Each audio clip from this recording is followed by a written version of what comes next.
You're still not married. My beautiful wife is an executive secretary who has global experience. Not even out of high school. You wouldn't even get a chance to meet someone like her.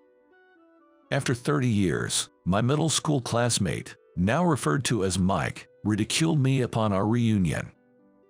He's probably still mentally stuck in the time when we graduated from middle school. Just then, I heard the soft honk of a car horn and turned my gaze towards the road. Parked there were 10 luxury cars, from which a line of well-built young employees began to emerge. Dressed in dark suits, the sight of these young men was quite impressive. These men with imposing figures built through physical labor, which were evident beneath their suits, all greeted me together. Mike, who had been watching, staggered back in fear before staring at me in astonishment. My name is James Carter. I'm 45 years old this year. I work for a construction company and live a happy life with my beloved wife and adorable daughter. Hearing just this, one might assume I've had a peaceful and gentle life. But in reality, it's been anything but peaceful, filled with poverty and frustration. I was raised in a terribly poor family. Soon after I was born, my father fell seriously ill and was hospitalized. Despite desperate treatments, he passed away just a year later. Left behind were my young mother, barely in her 20s, me at the tender age of 3, and the debt incurred from my father's medical bills. My mother had to raise me single-handedly, working from dawn till dusk every day. As a result, I never had the toys or games that other kids my age took for granted. We barely made ends meet by eating bread given to us by the bakery where my mother worked that could not serve it. When I started elementary school and began receiving school lunch, I was so amazed by the taste. Without those meals, I would have likely remained painfully thin without proper growth. It's hard to imagine in a country as wealthy and advanced as the United States that there are children living like I did. I didn't want to be at home where my mother didn't come home until late at night, and I spend more time outside the house. Even when I tried to play with others, I didn't have the latest games or anything really. Moreover, my worn and ragged clothes made me an outcast among my peers. That limited what I could do in parks and playgrounds, so I naturally holed myself up in the library to read books. Learning about worlds unknown to me was exhilarating, and my curiosity only grew, naturally drawing me to various subjects. Before I knew it, my grades improved significantly, and I began to earn the respect of my classmates. In middle school, I continued to excel academically, leading to roles like class rep and student body president, making for a fulfilling student life. However, this streak of success ended in the spring of my second year of middle school. A parent-teacher conference was held to determine a course of study at the high school, and I was present, but both my mother and my school counselor, Mr. Thompson, looked somber. With my academic ability back then, I could have easily gone on to the most advanced course at the top high school in the state. But even if we don't have to pay tuition, it costs a lot of money to go on to higher education. Mr. Thompson, isn't there any way? It's heartbreaking to think that his potential could be wasted just because we're poor, my mother said. No, it's okay, Mom. I've always wanted to start working as soon as possible, I lied. The truth was, I wanted to attend high school like my classmates. Go to college and gain a broad range of knowledge and experiences to contribute meaningfully to the world. But I also wanted to provide a more comfortable life for my mother, who had done so much for me. Considering this, I lied about my intentions to work immediately after middle school. However, my insistence didn't matter. My mother, nearly in tears, desperately wanted me to continue my education. Seeing my mother's determination for my future, Mr. Thompson presented a brochure. This local company, called the Anderson Group, actively accepts employees who have graduated from middle school. The company has a program that allows them to work while taking correspondence courses, so you could still get your high school diploma depending on your effort, James, he explained. Hearing Mr. Thompson's words, my mother pondered for a while. The construction industry seems physically and mentally demanding. Even with such a program, is it really possible to find time to study? She questioned. Indeed, it would require far more perseverance and effort than the average high school student. But I believe James has what it takes to succeed, Mr. Thompson reassured her. As my mother and Mr. Thompson discussed, I became fully convinced to work for this company after reading the brochure. It seemed like a place where both my desire to work and my mother's wish for me to study could be fulfilled. Above all, I was moved by the passionate corporate philosophy of the company's president, Mr. Anderson, which was detailed in the brochure. The company aimed to pursue happiness for all employees, both in their work and personal lives, while contributing to the advancement of the community and youth. Those words filled me with endless possibilities and enthusiasm, making me eager to join their ranks. Thanks to Mr. Thompson's support, I secured a job at Anderson Group. While all my classmates were heading to high school, I started feeling like an outsider at school. There was one person who seemed quite pleased with my situation. It was Mike, who had been my rival since elementary school. Mike came from a wealthy family and had been attending prestigious tutoring centers since he was young. Despite that, I often outperformed him in grades during our elementary school years, which apparently infuriated his mother. She unilaterally declared me his rival and constantly pushed him not to lose to me. However, my grades remained superior to Mike's throughout middle school, and I never relinquished the top spot in our class. At that time, I was still planning to pursue further education and had chosen the advanced course at one of the most competitive high schools in the state as my aspiration. While my mock test results were comfortably within the passing range, Mike's result was on the fence with a 50% chance of admission. After sneakily peeking at my results, a frustrated Mike bitterly remarked, "You can afford to go to the high school for 4 years, so how can you?" I couldn't muster a response to Mike's words. Yet, despite the bitterness and humiliation, I resolved to keep this incident to myself, not wanting to sadden my mother with it. From that moment, I began to seriously consider employment over further education. As everyone around me looked forward to high school, I resigned myself to the fact that such a future wasn't meant for me. When the placement period arrived, I took a chance and applied to an advanced course at a prestigious high school, securing the top score among applicants. After that, I changed my mind from higher education to finding a job. Thus, upon graduating middle school, I joined Anderson Group. Meanwhile, Mike seemed to have passed the course of his choice. But I was so busy adjusting to the completely new world of the construction industry that I didn't have time to think about anything else. Nowadays, female supervisors exist, but back then, the construction industry was dominated by men, and angry shouts were always heard here and there. In my new surroundings, it was Mr. Charles Anderson, the president of the Anderson Group, who took care of me as I was flustered and trying to adjust. Upon learning about my situation, Mr. Anderson, with tears in his eyes, vigorously patted my back in encouragement. "Young men like you, James, are the reason I run this company. Don't hesitate to ask for anything," he declared. True to his word, Mr. Anderson ensured I received on-the-job training while also making time for my studies.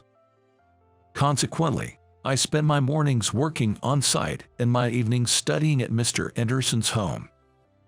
Mr. Anderson had a lovely 3-year-old daughter. Her name is Sophia, who quickly grew fond of my frequent visits and would eagerly greet me at the door.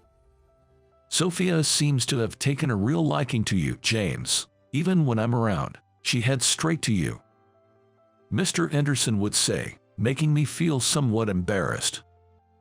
While gaining on-site experience, I also began to handle computer-based tasks such as calculations and designs.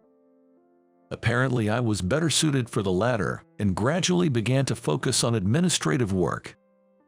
4 years into my job, I graduated from a high school with a correspondence course. I had been contemplating continuing my work at the company when Mr. Anderson encouraged me to pursue higher education. There's never a loss in acquiring education when you have the chance. Don't worry about the company. We'd be grateful to have you return with even more knowledge. Thus, I went on to study architecture at a prestigious university with the savings I'd made in salary. Sharing my acceptance news with my mother, she teared up with joy, saying, "You've worked so hard, balancing work and studies. You've really done well." Her happiness made me emotional too. At the university, I learned from renowned professors, made friends and acquaintances within the architectural field, and enjoyed fulfilling days. After graduating, I returned to Anderson Group, eventually taking on significant management roles in the company as I crossed into my 30s. My promotion was celebrated by my former senior colleagues at the company. Someone with hands-on site experience leading them significantly improved work efficiency. Thinking from both a managerial and an on-site perspective allowed us to make our operations safer and more efficient. As a result, Anderson Group's performance soared, and in recent years, the company has seen significant growth.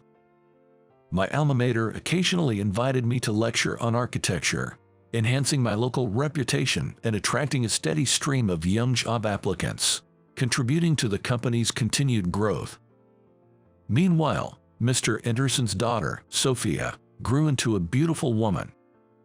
Even I, typically slow to notice such things, noticed that Sophia seemed to have a genuine fondness for me. One day, Mr. Anderson invited me for a drink after work and abruptly asked, "So, James, have you got someone special in your heart?"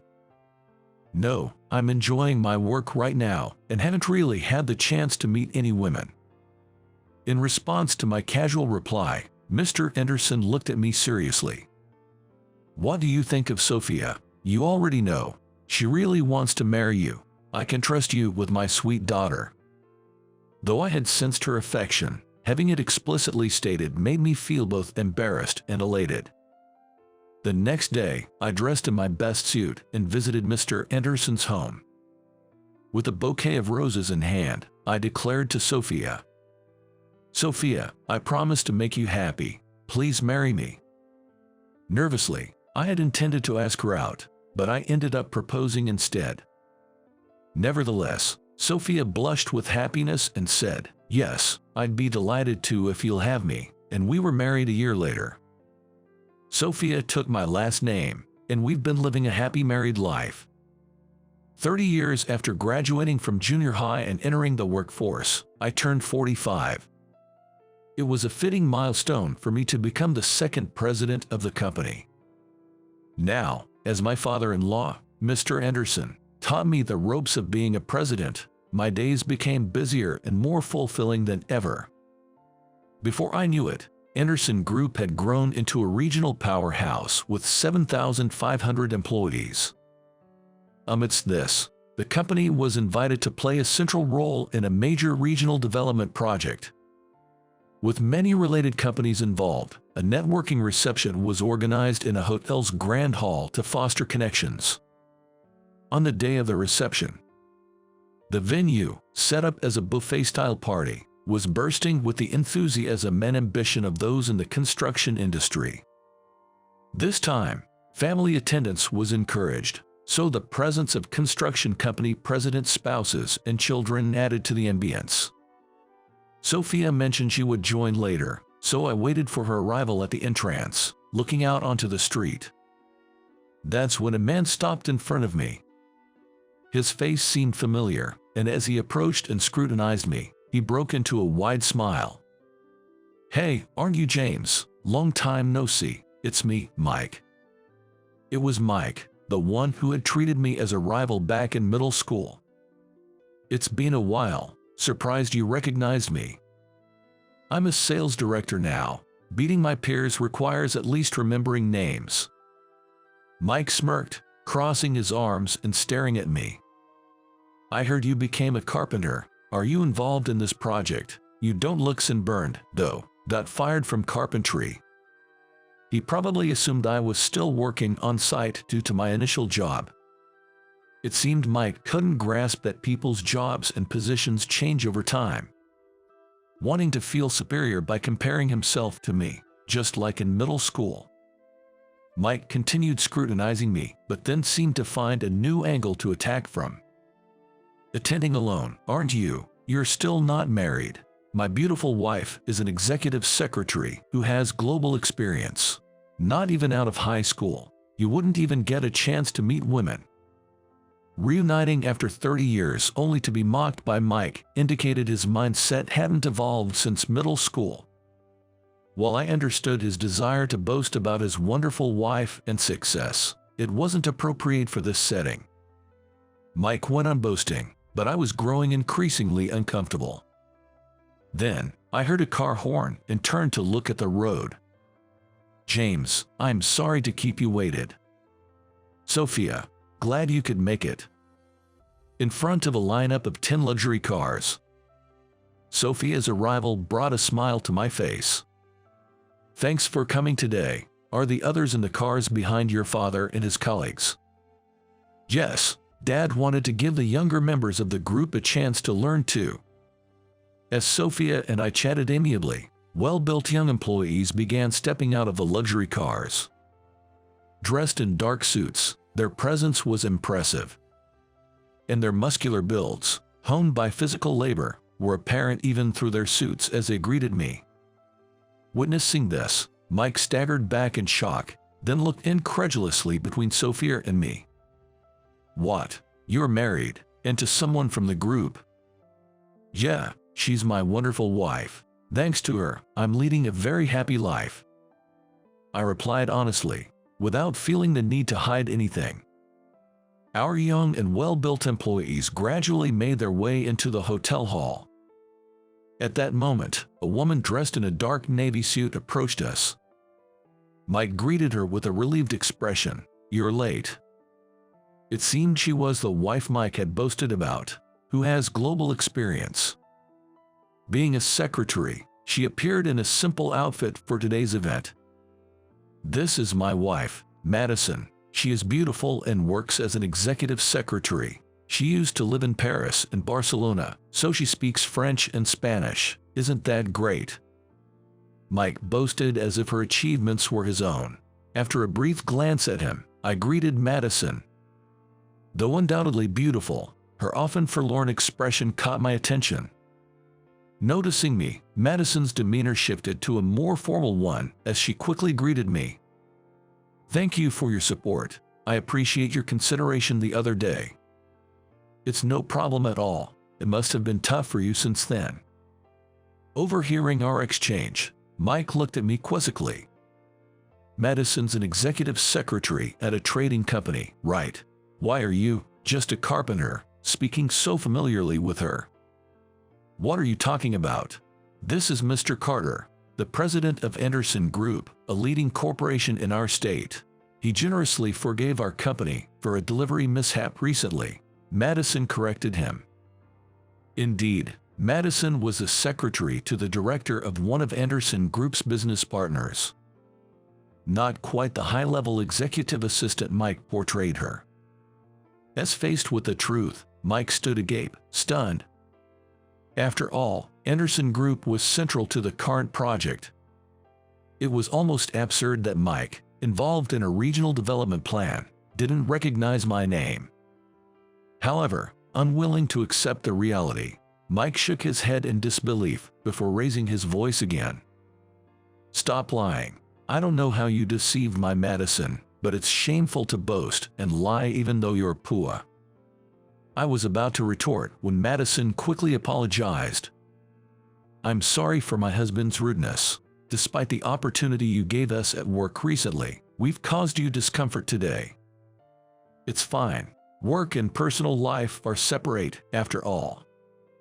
Mike's expression darkened as our conversation continued. His pride was likely hurt, seeing his wife, whom he had boasted about, apologizing to me, whom he had looked down upon. What's this joke? There's no way a middle school graduate like you could be the president of the renowned Anderson Group. James is my husband, and there's no mistake that he's the president of Anderson Group." At that moment, Sophia, who had been listening in, spoke up. She began addressing Mike and Madison with a calm yet dignified smile.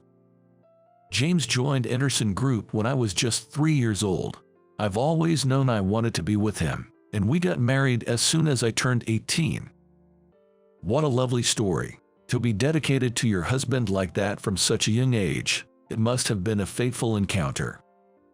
Flattered, I couldn't help but feel a bit embarrassed. "We were late today because I was putting our daughter to bed." "How old is your child?" Madison asked, her gaze drifting enviously towards Sophia's belly, which was noticeably rounded with our second child. "She's 3. We took our time to enjoy life as a couple before having her, so she's still quite young." Madison bit her lip in frustration as she listened to Sophia's innocent words. "I've always wanted children too, but with both of us working, and my husband's expensive car hobby, we can afford it. Don't blame it all on me. You spend plenty too. Look at James's wife. She may dress simply, but she's much more beautiful than you with all your finery." Mike retorted, pointing out Madison's branded accessories and bags. Though Madison was adorned in brand-name items, her gaze lingered on Sophia's attire. Sophia, preferring elegant fashion, might seem understated at first glance, but she actually collected rare, high-value pieces she genuinely liked, likely making her attire more expensive. The realization that she had given up on children for financial reasons, only to be faced with someone who seemingly had it all, must have been painful for Madison. Moreover, while men can father children at an older age with lesser physical consequences, women face significant physical burdens, adding to Madison's distress. As I pondered their situation, Mike, looking displeased, grabbed my arm. "Look, running into you here must be fate. Let's do business with my company. I upset a major client last month. We're old acquaintances, right?" I was at a loss for words to Mike's utterly one-sided argument. Even after all these years, he still looked down on me until he knew I was the president, and then he suddenly changed his tune. "We worked hard studying together back in middle school, didn't we? Let's continue to get along." I wonder what Mike remembers from our middle school days. I still haven't forgotten his words. "You think you can just go to high school for 4 years without any money? I'm not a philanthropist who's kind to just anyone, and to be honest, I'd rather not have Mike in my sight. I'm sorry, but I have to decline. I don't think we can have a pleasant business relationship." "What? Why not?" Mike must not have expected to be turned down. His eyes widened in surprise, and he confronted me aggressively. "Come on, trade with me. My position at the company is really on the line here. My sales performance is down, and I'm not doing well with new ventures. At this rate, I might get demoted. I can help you there. Isn't that a reflection of your abilities? Who would willingly do business with someone whose performance is declining and is on the verge of demotion?" Not just Mike was taken aback by my words. Madison, who had been listening in, hastily pleaded, "Please let me also ask you. He could be fired, not just demoted. In fact, he has been messing around with a female subordinate and is being pursued by the company. He really can't afford to make any more mistakes." "Is that what you want, Madison?" When I asked her quietly, Madison could only respond with a surprised "what?" as her eyes widened. "I've talked with you a few times at work, so I feel I have some understanding of your character. In truth, you can't forgive Mike for what he did, can you?" "Well..." Madison muttered a word and then fell silent, looking down. Madison's stern and silent expression is probably a far cry from her usual one. Seeing his wife motionless, Mike panicked and pressed her. "What do you mean? You're my wife. You should always be on my side, right?" Leaving Mike to his ranting, I prompted Sophia to move into the grand hall with me. The reception ended successfully that day, but we never saw Mike or Madison again. That was the last time I saw Mike. What follows is what I heard from acquaintances at our trading partners. Following that reception, the large-scale development project for regional promotion progressed smoothly with various companies. But Mike's company was not among them. The lack of an attractive proposal was the main reason. However, it's rumored that Mike's bad behavior, which had become widely known, was also a factor in their reluctance to engage in business. Considering the effect on the company's future, the executives decided to transfer Mike from sales. He was moved to a less significant department, essentially being put on standby for voluntary resignation. It seems pitiful to hear that much, but in fact, it seems that the situation was one of leniency, that he was not reprimanded. This is because it was discovered that Mike was actually demanding bribes from his subcontractors. When his salary didn't increase as expected due to declining performance, he started selling company client lists to dubious firms in exchange for cash and lavish entertainment. As these facts came to light, and female employees he had harassed began to consider legal action, Mike finally surrendered. Taking responsibility for his actions, he resigned voluntarily. He tried to find work in other companies, but his reputation had already spread throughout the industry, leading to rejections everywhere. Having no choice, he managed to get hired as a temporary worker by a subcontractor, but his pride in having always been on the winning side in his life up to that point did not leave him until the end. It led to his resignation after failing to tolerate being instructed by younger supervisors. He then drifted through various part-time jobs, barely making ends meet. Meanwhile, Madison, having grown tired of Mike, decided to divorce him early on, and threw herself into her work with renewed vigor. Though they were not blessed with children, she paid a visit to a child welfare facility with a friend. It led her to volunteer and engage in support activities for children. Helping as many children as possible find their desired paths in life made her feel her life had meaning. "I'm truly grateful to you, Mr. Carter. You taught me that there's more to life than just marriage to Mike and gave me the opportunity to change my life," Madison said when we met again after a long time. She had stopped her flashy dressing and opted for a simple, elegant style instead. It seems that men with sincere intentions are also drawn to her. Given her diligence and capability, she can undoubtedly carve out a fulfilling life for herself from here on. As for us, Sophia safely gave birth to our second child, a son, thereafter. As a family of 4, we cherish each other and live happily every day. Having experienced poverty in my childhood, I'm determined not to let my children go through the same hardships. Therefore, I'm even more devoted to my work than ever, striving daily to stabilize the company. If I ever seem to be heading in a dangerous direction, I'm sure Sophia, always by my side, will caution me. For the sake of my family and employees, I'm committed to managing Anderson Group with care. The regional development project has progressed smoothly, and now there's a large park in front of the station. As I watch my children play in the park, Sophia and I contemplate the future of our town together.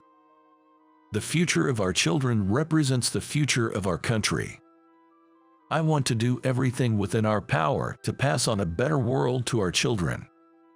Watching our kids run around energetically, I once again reflect on our hopes for the future.